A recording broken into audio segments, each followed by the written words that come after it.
ব্রিটিশদের বিরুদ্ধে ঝাঁপিয়ে পড়েছিলেন। এরকম একজন নেতা, মহান নেতা, তারাই জন্মদিন আমরা পালন করতে এসেছি। সে কারণে আমরা অলরেডি আমাদের মাস্টারমশাই একটা উদ্বোধনী গান স্বরচিত গাইলেন। এরপর সমবেত কণ্ঠে তেরঙ্গা পতাকা উড়িয়ে নিশান, এই গানটা আমরা এই কেউ কথা বলবি না।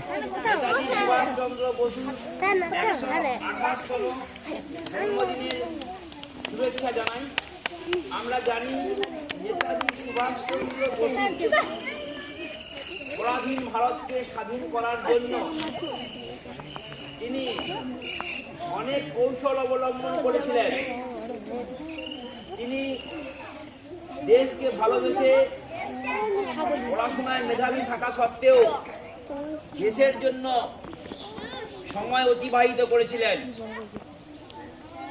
এই ধরনের বিভিন্ন ঘটনা আমরা আমাদের পাঠ্যপুস্তকে, আমাদের বক্তব্যের মাধ্যমে পেয়েছি। তারই কিছু কিছু কথা ছন্দ লাগিয়ে আমি একটি গান রচনা করেছি। এই গানটি সবাই একটু মন দিয়ে শোনো, তারপর আমাদের অনুষ্ঠানের পরবর্তী অংশ আবার অনুষ্ঠিত হবে। উদ্বোধনী সঙ্গীত শুরু করছি। শোনো শোনো গো বন্ধুগণ, শোনো দিয়া মন, নেতাজি সুভাষচন্দ্রের কথা করিব বর্ণন।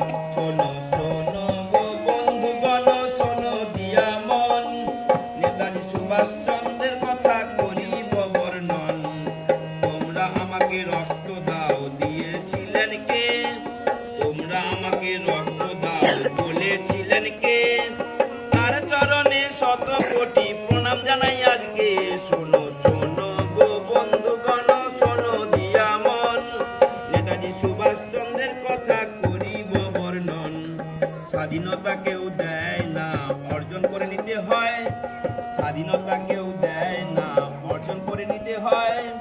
স্বাধীন ভারত করতে গিয়ে জীবন হলো ক্ষয়। শোনো শোনো গো বন্ধুগণ, শোনো দিয়া মন, নেতাজি সুভাষচন্দ্রের কথা করিব বর্ণন।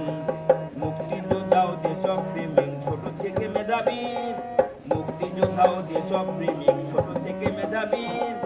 নেতাজি সুভাষ বলতে গিয়ে ভুলব না পদবী।